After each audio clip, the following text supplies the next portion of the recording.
কেমন আছেন বন্ধুরা? সবাই নিশ্চয়ই ভালো আছেন।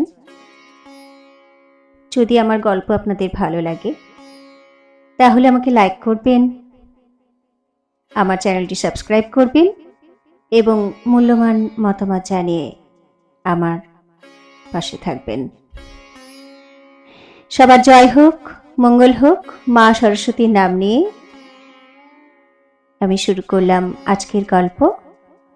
ডক্টর দীপক চন্দ্রর লেখা পৌরাণিক প্রেম কথা গল্পগ্রন্থের একটি উল্লেখযোগ্য প্রেম কাহিনী, উলুপির প্রেম। কুরুক্ষেত্রের যুদ্ধে ইরাবানকে হারিয়ে উলুপি একা হয়ে গেল। সেই সময় মণিপুরের রানী চিত্রাঙ্গদা ভগিনীর মতো তার পাশে দাঁড়ালো।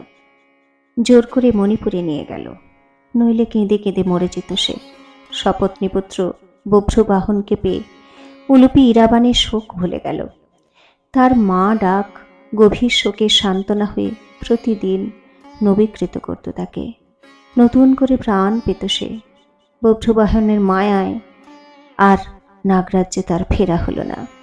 চিত্রাঙ্গদা তাকে যেতে দিল না, উলুপিরও ইচ্ছে করল না। এত ভালোবাসা, সমাদর, সমবেদনা থেকে দূরে থাকতে। এখানে অনন্ত অবসর, সময় যেন কাটতে চায় না। অলস সময় ধারা বেয়ে জীবনের কত কথাই মনে হয়। সেই সব দৃশ্য ও ঘটনার মধ্যে সে একটার পর একটাই প্রবেশ করল। সব কথাই তো অর্জুনকে নিয়ে। অর্জুনই তার আনন্দ, অর্জুনই তার দুঃখ, তার যন্ত্রণা। অথচ তার সঙ্গে সম্পর্ক মাত্র 2 রাতের। কত ছোট, তবু কি বিরাট। 2 দিন আর রাতের সম্বন্ধ। মনের ভেতর তার সুবাস লেগে আছে। সে কথা মনে হলে বিগত যৌবনও রোমাঞ্চিত হয়। একা থাকলেও ক্ষণে ক্ষণে মনে পড়ে তাকে। চোখের তারায় ভেসে ওঠে বিগত দিনটা। সে ছিল অর্জুনকে প্রথম দেখার দিন। নদীর ধার ধরে ফুরফুরে হাওয়া গায়ে মেখে চারদিক দেখতে দেখতে অর্জুন যাচ্ছিল। পিঠে তুন, হাতে ধনু, কটিতে তরোয়াল। কি অসাধারণ লাগছিল তাকে। মনে হচ্ছিল যুদ্ধ জয় করে যেন ফিরছে বীর। উলুপি তখন গঙ্গায় গা ডুবিয়ে সখীদের সঙ্গে স্নান করছিল। হঠাৎ এক আশ্চর্য সুরেলা পুরুষ কণ্ঠের গীতে পরিব্যাপ্ত হলো চতুর্দিক। বন্ধনমুক্ত বিশ্ব প্রকৃতির সঙ্গে একাত্ম হয়ে গাইছিল।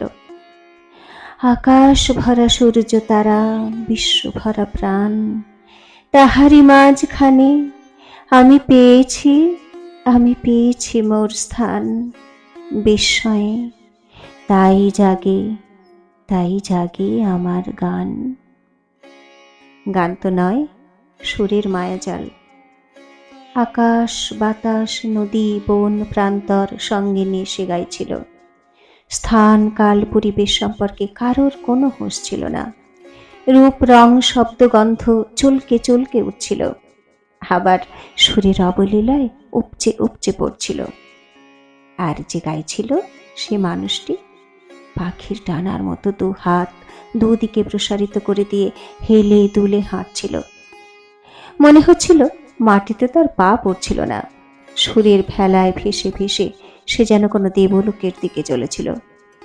উলুপি মন্ত্রমুগ্ধ হয়ে চেয়েছিল বীরের দিকে।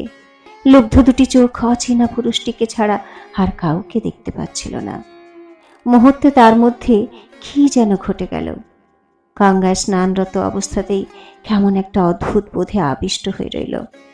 চোখ বন্ধ করে উলুপি অর্জুনের সেদিনের কান্তিময় মুখখানা দেখতে লাগল। মানুষটি তারই স্বামী, তবু বড় অচেনা। অন্য পরিমণ্ডল থেকে আসা এক আশ্চর্য মানুষ, তাই একটু অন্যরকম, তবে বড় লোভনীয় পুরুষ।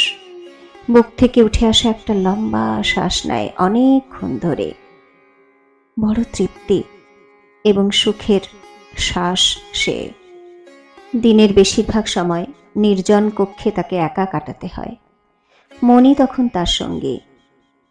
মনের পটে দাগ কেটে যাওয়া কত রকমের ঘটনা তাকে বারংবার অন্যমনস্ক করে দেয়। একা থাকলেই মনের নেভৃতে লুকোনো কথাগুলো আপনা থেকে চুপি চুপি উঠে এসে উলুপির সঙ্গে গল্প জুড়ে দেয়। নিজের জন্য তাকে একটু ভাবতে বলে। আর তখনই বুকের মধ্যে এক তোলপাড় শুরু হয়। সে স্পষ্ট দেখতে লাগলো 30 বছর আগে গঙ্গার ঘাটের পাড়ে দাঁড়িয়ে আছে অর্জুন। নীল নবঘন দুই চোখের অনন্ত মাধুর্য নিয়ে সে উলুপিকে দেখছিল। কিন্তু উলুপি যে ঘাটে ছিল সে ঘাটে নয়, অন্য ঘাটে ছিল। তাদের দুজনের মধ্যে বেশ খানিকটা দূরত্ব ছিল, তবু উলুপির দুই চোখে বিভোর বিহবলতা। সখীদেরও চোখে কৌতুক, অধরে টেপা হাসি। সাহস করে তার সঙ্গে কৌতুক করতে সাহস পেল না, তাই উলুপি ওদের সংকোচ কাটানোর জন্য নিজেকে নিয়ে মজা করলো। বলল, কি দেখছিস অমন করে? পুরুষের মতো পুরুষ বটে, জঙ্গলি পুরুষের মতো ওর বুকের ছাতিখানা, কালো মেঘে ঢাকা একটা মস্ত আকাশ যেন, গালে ফিনফিনে নরম দাড়ি, নাক কিশোর ফুলের মতো মনোরম, চোখ দুটিতে কি গভীর মায়া। একবার তাকালে চোখ জোড়া সরিয়ে নিতে ইচ্ছে করে না, মনে হয় ওই চেয়ে থাকা যেন শেষ না হয় কোনোদিন। নাগকন্যা উলুপির খুব ইচ্ছে হলো ওই মানুষটিকে নিজের করে পেতে। অমনি ওর ভাবনাটা হোঁচট খেল। মৃত স্বামীর কথা মনে হলো, তার অবয়বটা ভেসে উঠল চোখের সামনে। সে দেখতে পাচ্ছিল ধুমধাম করে বিয়ে হওয়ার দৃশ্যটা, কিন্তু বিয়েটা বেশিদিন টিকল না কপালে। বিয়ের অল্পকাল পরেই পৌরজন্য সম্প্রদায়ের গোষ্ঠীপতি গরুড়ের নাগ বিদ্বেষ এবং আক্রোশের শিকার হলো সেও অনেক কাল আগের কথা। কতকাল আর তার স্মৃতি বুকে করে বেড়াবে? হাহুতাশ আর হাহাকার ছাড়া স্মৃতি কি দিতে পারে তাকে? কষ্টের বোঝা সারা জীবন বয়ে বেড়াতে সুখ কোথায়? মাঝে মাঝে এসব কথায় চঞ্চল হয় মন, তবু ওই স্মৃতি বিক্ষুব্ধ মনকে ভাসিয়ে নিয়ে যায় না। আর তো মন নিয়ে এক নিঃশব্দ শব্দময়তার মধ্যে একা চুপ করে বসে নিজের সঙ্গে কথা বলে। কিন্তু এই অচেনা মানুষটি হঠাৎ তার মনের আকাশে এ কোন 7 রঙের রামধনু সৃষ্টি করল? মনে এ কোন রং ছিটকে উঠল? এ কোন কামনা বাসনার আগুন সুখের আগুন হয়ে তাকে পোড়াতে লাগলো? শয়ে শয়ে পায়রা উঠতে লাগলো মনের আকাশে। ভীষণ ভালো লাগছিল। চোখ বড় করে উলুপি দেখতে লাগলো নবাগত আগন্তুকের কালো পাথরে খোদাই করা সুঠাম তনু, পেশিবহুল শরীরের ভাঁজে উদ্দীপ্ত যৌবনের কি অপরূপ স্নিগ্ধ শ্রী। চোখ জড়িয়ে যায়। একটা অন্তহীন সময় বয়ে যাচ্ছিল মন্থর গতিতে, আর সে দেখছিল অর্জুনকে। হঠাৎ কি মনে হতে অর্জুন পোশাক পরিচ্ছদ খুলে গঙ্গায় নামলো স্নান করতে। কোমর জলে নেমে তাকে ডুব দিতে দেখল উলুপি। সারা শরীরের মধ্যে একটা অব্যক্ত ঝিম ধরা ভাব হলো। বুকের মধ্যে সৃষ্টি হলো এক দারুণ অস্থিরতা। চারদিক থেকে ধেয়ে আসা উন্মাদ ঢেউয়ের মতো তার ভেতর কি যেন প্লাবিত করে গেল।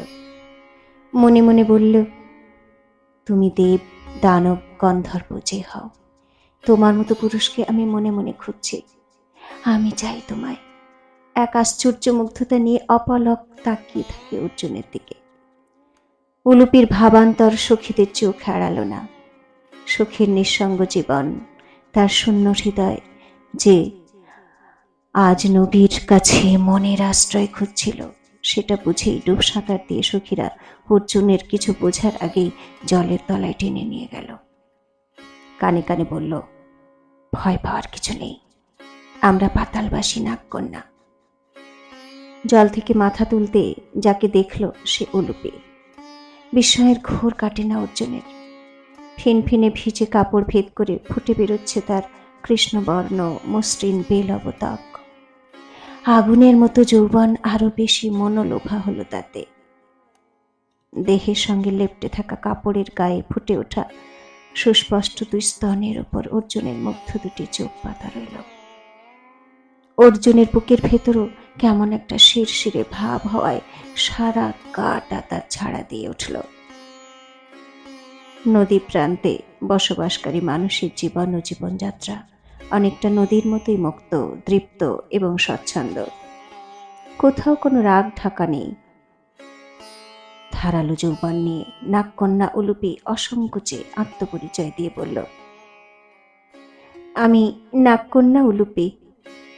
খর যৌবনবতীর রমণীয় অসংবৃত বক্ষের দিকে তাকিয়ে অর্জুন সসংকোচে বলল, আমি অর্জুন, তৃতীয় পাণ্ডব, একজন ব্রহ্মচারী, বলা ভালো শাপগ্রস্ত যুবক।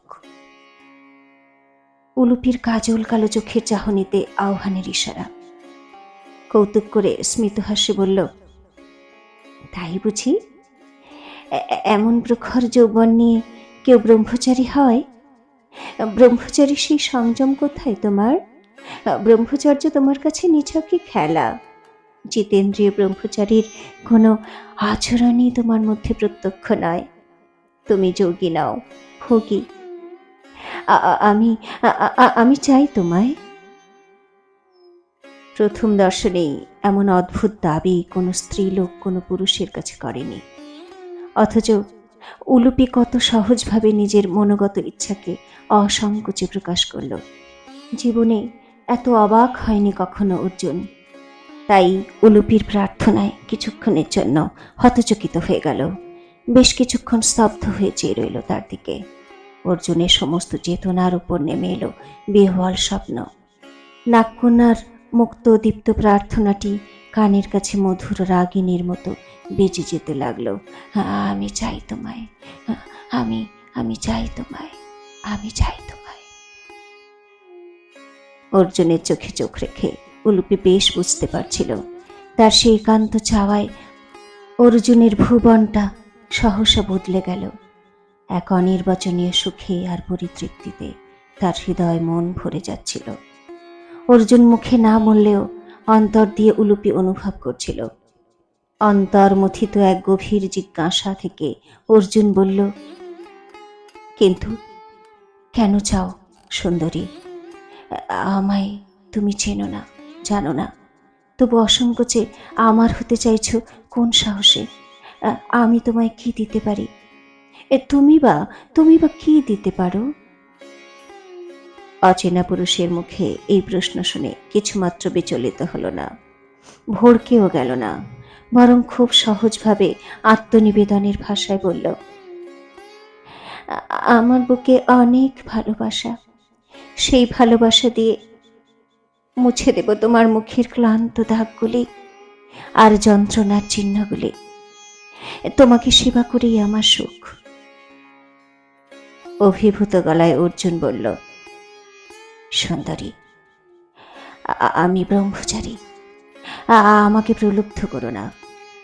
জানি না এত ভরন্ত যৌবন নিয়ে তুমি কেন আমার সামনে এসে দাঁড়ালে। তোমার কথা শুনলে শরীরের কোষে কোষে কামক কুম্ভকর্ণের ঘুম পর্যন্ত ভেঙে যায়। বিলোল কটাক্ষ হেনে উলুপি বলল, তাই বুঝি? ব্রহ্মচারীর তা হয় না। তুমি এখনো নিজেকে বাসনা মুক্ত করতে পারোনি। মায়া মোহের বন্ধনগুলো এখনো অটুট আছে। মিছেই নিজের সঙ্গে ছলনা করছো। আমার প্রতি মুহূর্তের চিন্তায় আর স্বপ্নে তুমি এখন বাস্তব। মনে হচ্ছে এতদিন পরে আমার স্বপ্নের রাজকুমারকে পেয়েছি। এক আশ্চর্য সুখে আমার মন ভরে যাচ্ছে। বলতে বলতে পরম আবেশে চোখ দুটো বুঝল উলুপি। অর্জুন কথা খুঁজে পায় না। নিজের ভেতরের অস্থিরতাকে চেপে রেখে সহজ হওয়ার চেষ্টা করল। বলল, আমার কোনো কথাই তুমি শুনবে না সুন্দরী। উলুপি স্মিত হেসে বলল, শুনে লাভ কি? আমার বুকে অনেক পুরনো ক্ষত আছে। তোমাকে পেয়ে আমি তা ভুলে যেতে চাই। তুমি আমার আনন্দ, আমার সুখ। তোমাকে আমি ঠিক বোঝাতে পারবো না। শোনো রাজকন্যা, তোমার প্রত্যাশা ভঙ্গ হয় এমন কিছু করো না। তোমার চিত্ত বৈকল্যের কারণে তুমি শুধু নব নব দুঃখ পাবে। আমাকে তুমি ক্ষমা করে দাও। তুমি আমার দুঃখ হরণ। মৃত স্বামীর স্মৃতি আগলে আর কতকাল থাকবো?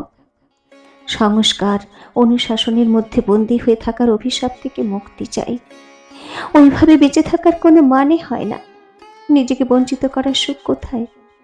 সব মানুষই চায় পূর্ণ হতে। আমার দুঃখের অতীতকে মুছে ফেলার জন্য তোমার মতো শক্ত সবল একজন পুরুষকে চাই। আমাকে তোমার পরিত্রাতা মনে হলো কেন বলতে পারবো না, তবে তোমাকে দেখা থেকে আমার বুকের মধ্যে এক নতুন সুর গুনগুনিয়ে উঠল। বহুবার মনে হলো জঙ্গলের মানুষের প্রেম এবং তার একান্ত করে চাওয়াটা জঙ্গলের মধ্যে খোলামেলা, মুক্ত, তৃপ্ত। আমার মুক্তি যে তোমার হাতে, প্রিয়তম। আমি আর বঞ্চিত হতে চাই না। বঞ্চনা কিছু দিতে পারে না। জীবন অনেক বড়। আমি চাই মুক্ত, তৃপ্ত সে মহাজীবন। চিত্ত ভরে তা পেতে চাই।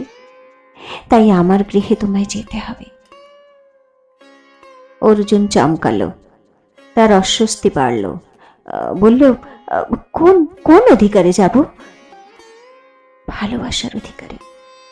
তুমি আমার মুক্ত তৃপ্ত প্রেমের অঙ্গীকার। অর্জুনের অধরে রহস্যময় হাসি। বলল, কিন্তু সুন্দরী, আমার যে একটা ব্রত আছে, সে ব্রত ভঙ্গ হলে আমি মিথ্যাচারী হব। উলুপির মুখখানা সহসা আঁধার হলো। আশাভঙ্গের আশঙ্কায় বিবর্ণ বিষাদে তাকে মলিন দেখালো। ভয়ে ভয়ে জিজ্ঞেস করল, এমন কি ব্রত যে একজন রমণীর প্রিয় আলিঙ্গন তার কাছে তুচ্ছ? কৃচ্ছ সাধন করা মানে নিজেকে বঞ্চিত করা। নিজেকে বঞ্চিত করে কি কবে সুখী হয়েছে? সরল সাদাসিধে উলুপিকে অর্জুনের ভালো লাগলো। বলল, তাহলে আসল কথা শোনো। আমি নিয়তি লাঞ্ছিত এক হতভাগ্য মানুষ। ভাগ্যই আমাকে বনবাসী করেছে। স্বয়ম্বর সভায় বীর্যশুল্কা দ্রৌপদীকে শুধু জয় করলাম, কিন্তু জ্যেষ্ঠ ভ্রাতা যুধিষ্ঠির জননীর সহায়তায় কৌশল করে লুটের মালের মতো তাকে বন্টন করে দিল 5 ভাইয়ের মধ্যে। উলুপি প্রশ্ন করল, তোমার অপরাধ? দ্রৌপদী অসাধারণ সুন্দরী, সে কৃষ্ণবর্ণা, কিন্তু বিধাতা তাকে তিল তিল করে রচনা করেছেন। তোমার সঙ্গে তার অনেক সাদৃশ্য। তোমার মতোই মাথায় তার মেঘ বরণ চুল নদীর ঢেউয়ের মতো পিঠময় ছড়িয়ে আছে। চোখ দুটিও মৃগ নয়নের মতো। তার ঢলঢলে মুখখানা পান পাতার মতো। তাই তোমায় দেখে আমি একটু অভিভূত হয়ে পড়ি। যাই হোক, দ্রৌপদীর ভাগ বাঁটোয়ারার কষ্ট ভুলতে না ভুলতে আর এক ষড়যন্ত্রের খড়গ নেমে এলো আমার ওপর। উলুপি সবিস্ময়ে জিজ্ঞেস করল, আশ্চর্য, তুমি প্রতিবাদ করনি? দ্রৌপদীরও তো একটা মতামত আছে, তার ইচ্ছে অনিচ্ছে আছে, মন বলে একটা জিনিস আছে। তা নিয়ে তুমি একটা কথাও বললে না। তোমার ভাইরাও তা নিয়ে মাথা ঘামালো না। তুমিও তাদের নির্লিপ্ত থাকা নিয়ে প্রশ্ন করনি। স্বামী হিসেবে দ্রৌপদীর জন্য তুমি কিছুই করনি। করিনি। দ্রৌপদীকে না পাওয়ার ক্ষোভে, অসন্তোষে বুকে যে আগ্নেয়গিরি সৃষ্টি হয়েছিল। অসহিষ্ণু হলেই তার অগ্নুৎপাত হতে পারত যে কোনো সময়ে। শহীদ হয়ে আমি সে অগ্নি নিবারণ করেছি। স্বার্থপর হতে না পারার জন্য আমি অপরাধী, কিন্তু ত্যাগ করতে পারারও একটা সুখ আছে। কিন্তু কিন্তু তাতে দ্রৌপদীর সুখ কি? দ্রৌপদীর ভাগ্যই দ্রৌপদীকে বঞ্চিত করেছে।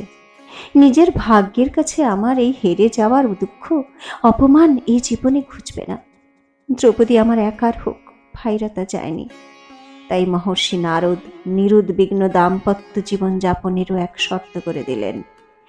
যে পালায় দ্রৌপদীকে যে ভাই পাবে, সেই পালায় তাদের দাম্পত্য প্রণয়ে কেউ ব্যাঘাত ঘটালে তাকে 12 বৎসর ব্রহ্মচর্য পালনের জন্য বনবাসে যেতে হবে। ভাগ বাটোয়ারা করেও জ্যেষ্ঠ ভ্রাতা নিশ্চিন্ত হল না। পাছে প্রতিদিনের দেখাশোনাতে দ্রৌপদীর সঙ্গে আমার সম্পর্ক গভীর হয়। তাই দ্রৌপদীর কাছ থেকে আমাকে বিচ্ছিন্ন করা খুব প্রয়োজন হলো। অর্জুনের থাকা মানে দ্রৌপদীর চিত্ত চঞ্চল হওয়া, তার অন্তরে অসন্তোষ ও ক্ষোভ বৃদ্ধি পাওয়া, ভাইয়ে ভাইয়ে সম্পর্ক খারাপ হওয়া।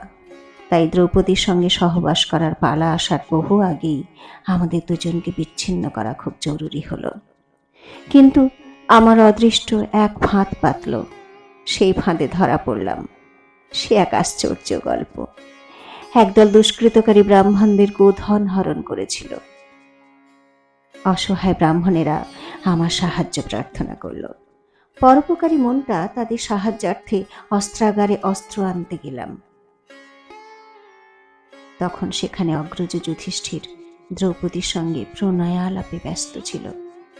শর্তভঙ্গের অপরাধে অপরাধী হলাম। বুঝলাম এক গভীর ষড়যন্ত্র চলছে আমাকে নিয়ে।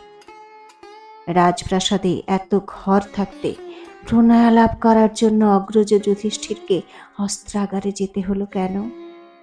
আমাকে নির্বাসনে পাঠিয়ে দ্রৌপদী ও আমার অনুরাগ এবং মোহকে আরো ফিকে করার চেষ্টা হলো। পরিবারের শৃঙ্খলা রক্ষার কথা ভেবেই নির্বাসন মেনে নিলাম। সমবেদনায় আর্দ্র হলো উলুপির কণ্ঠস্বর। বলল, দ্রৌপদীর শূন্যতা পূরণ হয় না, তাই বলে নিজেকে বঞ্চিত করবে কেন? উলুপির বুকে অনেক প্রেম আছে। সে তোমার সব কষ্ট অভাব দূর করে এক নতুন জীবন দেবে। অর্থ, আত্মীয়তা, রাজ্য, রাজনৈতিক মিত্রতা তোমাকে নতুন করে প্রতিষ্ঠা দেবে। উলুপির প্রণয়ে কোনো ভাগাভাগি নেই। তুমি একাই তার অধীশ্বর। যতদিন উলুপিকে ভালো লাগবে ততদিনই তার কাছে থাকো। উলুপি তার স্বপ্নের পুরুষের সান্নিধ্যে শুধু নন্দিত হতে চায়, তোমার প্রেমে ধন্য হতে চায়। অর্জুন সবিস্ময়ে তার দিকে সম্মোহিতের মতো তাকিয়েছিল। স্মিত হেসে উলুপি বলল, খুব অবাক হচ্ছে তো? আমাকে খুব নির্লজ্জ ভাবছ, তাই না? কি করব বলো, একজনকে তো এগিয়ে আসতে হয়। আমি না হয় পুরুষের মতো নির্লজ্জ হয়ে তোমার কাছে ধরা দিলাম। আর সবকিছু নিয়ে ধন্য করে দাও আমায়। আমার সবকিছু নিয়ে ধন্য করে দাও আমায়। আমার কোনো দায়িত্ব নিতে হবে না তোমাকে। তুমি শুধু আমার স্বামী হয়ে থাকো, তাহলেই হবে। তোমার বলে একটু ভেবো, একটু ভালোবেসো, তাহলেই হবে। অনেককাল পরে এসব পুরনো কথা গভীর করে মনে হলো। নিজের অজান্তে দু চোখের কোণ ভরে জল নামলো। মাত্র 2 দিনের জন্য অর্জুন তাকে কৃপা ও করুণা করেছিল। তারপর বৃহৎ কর্তব্যের আহ্বানে চলে গেল অর্জুন। উলুপির কোনো আবেদন নিবেদনেও তার চিত্ত টলেনি। বড় নির্দয় নিষ্ঠুর অর্জুন। 1 বছর ঘুরতে না ঘুরতে তার কোলে এলো ইরাবান। অর্জুন থাকলো না, কিন্তু তার আত্মার স্ফুলিঙ্গ রইল। উলুপি তাতেই খুশি হলো। তবু বিধাতা তার বৈরী হলো। ইরাবানকে নিজের কাছে ধরে রাখতে পারল না উলুপি। কুরুক্ষেত্রের উন্মাদ বাতাস একদিন নিয়তির পরোয়ানা নিয়ে ঢুকে পড়ল তার ঘরে। পিতার অধিকারে অর্জুন দাবি করল ইরাবানকে। পুত্রকে হারানোর আশঙ্কায় উলুপির বুকখানা হাহাকার করে উঠল। পুত্রকে বদ্ধভূমিতে পাঠিয়ে দিয়ে মা কি শান্ত থাকতে পারে? বিপন্ন পিতা এবং পিতৃকুলের পাশে তো সন্তানকে দাঁড়াতেই হয়। তাছাড়া সে নিজেও পাণ্ডব কুলবধূ। ওই পরিবারের সম্ভ্রম ও মর্যাদা রক্ষার জন্য তারও কিছু করণীয় থাকে। ইরাবান যে একজন পাণ্ডব, অর্জুনের আহ্বান না এলে সে সত্যটা তার কাছে অজ্ঞাত থেকে যেত। নাগরাজ্যে থাকতে থাকতে ইরাবানের কুলপরিচয় বিস্তৃত হওয়া কোনো অপরাধ নয়। নিয়তি মাতা পুত্রকে জানিয়ে দিল তারা পাণ্ডব। নিয়তি রচিত গোলক ধাঁধা থেকে মাতা পুত্রের বেরোনোর পথ ছিল না। এ সংকট পাণ্ডবদের এবং তাদেরও। সেই সংকটের রূপ ধরে মৃত্যু এসে ছিনিয়ে নিয়ে গেল ইরাবানকে। ভাগ্য তাকে নিঃস্ব রিক্ত করে দিল।